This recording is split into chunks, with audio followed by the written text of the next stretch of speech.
Nesse vídeo eu vou trazer para vocês os comentários a respeito dos resultados do primeiro trimestre de 2022 de Cosan e também ali de CEMIG. Então vamos ao vídeo. Salve, salve investidores! Como é que vocês estão? Sempre lembrando que antes de continuar você clica no botãozinho vermelho de inscrever-se para ajudar esse canal, tá bom? E começando aqui por Cosan, lembrando que o Barsi tem tanto Cosan e CEMIG na carteira, sendo que uma das maiores apostas dele nesse ano é a Cosan, que está situada no setor energético da economia, não energia elétrica, mas setor energético, que obviamente não se resume ali à energia elétrica. Então vamos lá. Só para você ter uma noção do tamanho dessa empresa, ela tem uma receita líquida de 34 bilhões de reais. Foi um crescimento de 54% em relação ao mesmo período do ano passado. Muito por conta do resultado excepcional aqui, ó, de Raízen. Já o EBITDA ajustado da companhia, que é uma métrica muito importante para você avaliar se o resultado foi bom ou não, porque só o lucro líquido isoladamente, você não consegue ter uma boa noção se a empresa foi bem ou mal. Por que, Luan? Não é o lucro que importa? Sim, só que o lucro dentro dele vai ali vários itens não recorrentes, vários itens que não se relacionam à atividade operacional de uma empresa. Por exemplo, ela faz uma venda de algum ativo e aí obtém um caixa ali que ela joga como lucro líquido, mas não decorre da atividade operacional dela, né? Então, exemplos como esse, que não fazem parte da atividade fim de uma empresa e que acabam entrando no lucro, não é a melhor métrica para você se basear se o resultado é bom ou ruim. Você tem que olhar o EBITDA. E o EBITDA ajustado da empresa foi de 2,7 bi, um crescimento ali de 5% em relação ao mesmo período do ano passado. Foi 2,5 bi. E a companhia aqui destaca, como eu disse para vocês, que a execução consistente frente aos desafios enfrentados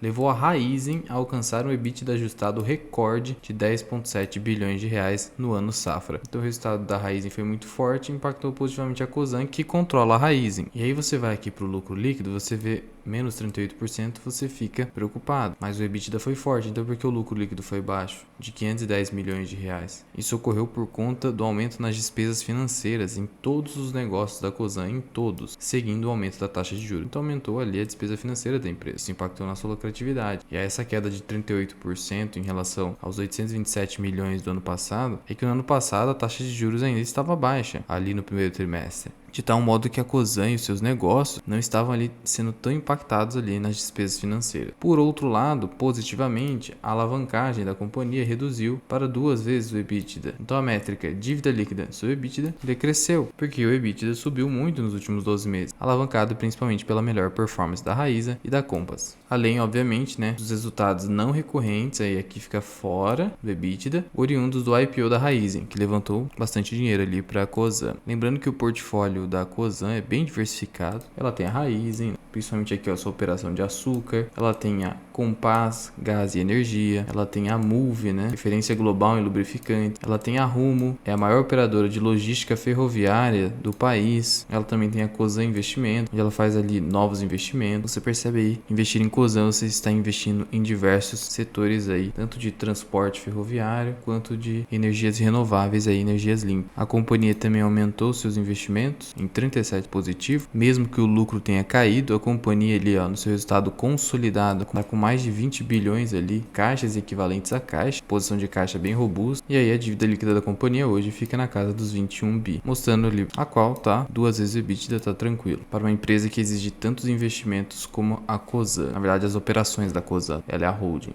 Lembrando ali, ó, que houve 1,5 bi liquidado ali a título de debêntures em 6 de maio. Isso vai acabar entrando nos resultados do segundo trimestre de 2022. Lembrando que a companhia também aprovou o pagamento de dividendos, um total de 800 milhões de reais, 42 centavos por ação, que serão pagos no dia 20 de maio. 42 centavos nas cotações atuais de Cosan dará um yield de aproximadamente 2%. A companhia não paga um excelente yield, até por isso está na carteira de oportunidade do Barsi, uma companhia mais para você ganhar com valorização ou futuros dividendos lá no futuro, pensando no longuíssimo prazo. E além dos dividendos, a companhia aprovou em maio um novo plano de recompra de ações, considerando o máximo de 110 mil ações que poderão ser recompradas no período de 18 meses. É um número pequeno, dá menos de 1%, mas ainda assim já promove uma remuneração aí aos acionistas. O patrimônio líquido da companhia cresceu, foi de 28 bi para 30 bi, e isso é importante porque daí a relação preço sobre valor patrimonial da ação que cresceu vai ficar mais descontado, porque o valor de mercado da companhia não subiu, e essa relação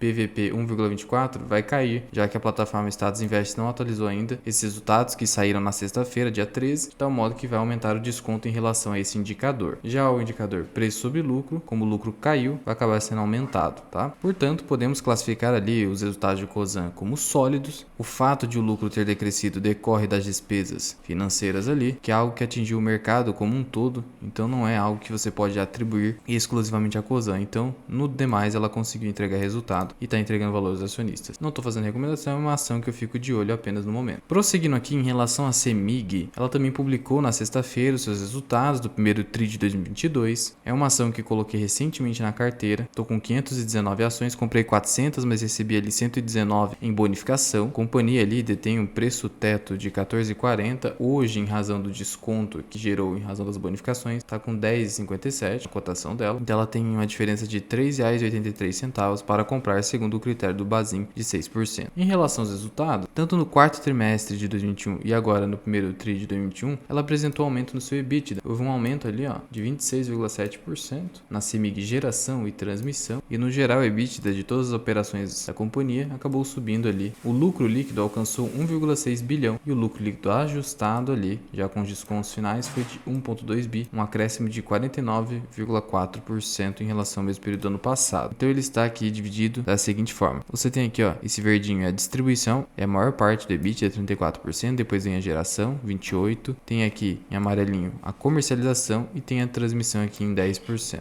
Em quase todas as operações aqui teve uma variação positiva no EBITDA, só a distribuição aqui que teve uma queda. E mesmo com a queda na distribuição, que é a maior parte do EBITDA, a companhia entregou aumento no seu EBITDA consolidado, bem como na sua lucratividade. Em relação a custos e despesas operacionais, não são as despesas financeiras, são as despesas para promoção da atividade da CEMIG, elas totalizaram aí 6,4 bi no trimestre. Isso é 11,5% a mais do que no primeiro trimestre de 2021. Mas isso aconteceu em razão do aumento no preço do gás comprado para revenda, nos custos de construção de infraestrutura aumentaram por conta da inflação, algumas provisões ali e encargos também de uso da rede básica de transmissão. Os investimentos também de CEMIG subiram, totalizando 500 milhões de reais, 39% a mais do que no primeiro trimestre de 2021.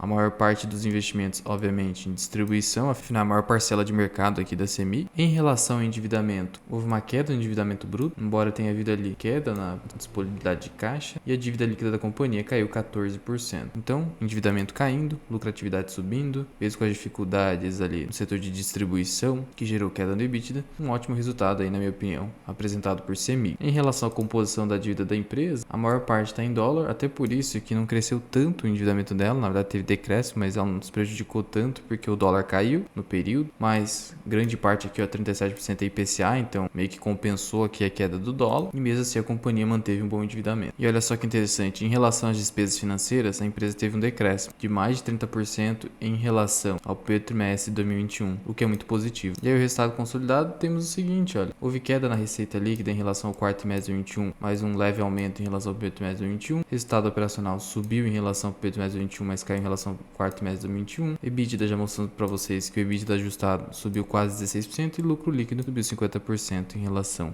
ao primeiro trimestre de 2021, subiu em relação ao quarto trimestre de 2021, que eu já achei interessante. A posição em caixa aqui da companhia, só de lucro líquido 1,4 bi, né? E esse acaba sendo hoje o caixa total disponível ali, o que é inferior ao primeiro trimestre de 2021. O patrimônio líquido da companhia, no final das contas, em relação ao ano passado, subiu um pouquinho, foi de 19,4 bi para 20,6 bi, o que é positivo, e a companhia está negociada hoje a 1,2 vezes o valor do seu patrimônio líquido, bem abaixo de Taesa, por exemplo, né, que está negociada 2 vezes o valor de patrimônio líquido, lembrando que a CEMIG tem mais de 20% de Taesa. Isso está abaixo da sua média histórica, não muito abaixo, ela costuma negociar nessa região de preço, mas os resultados aí dos últimos 2 trimestres vieram tão fortes que talvez o mercado aceite pagar mais do que essa média aqui atual. Não é recomendação, também não quero que você tome isso como uma futurologia, é só uma tendência. O mercado costuma assumir mais riscos em relação ao patrimônio líquido de uma empresa quando ela apresenta melhores resultados.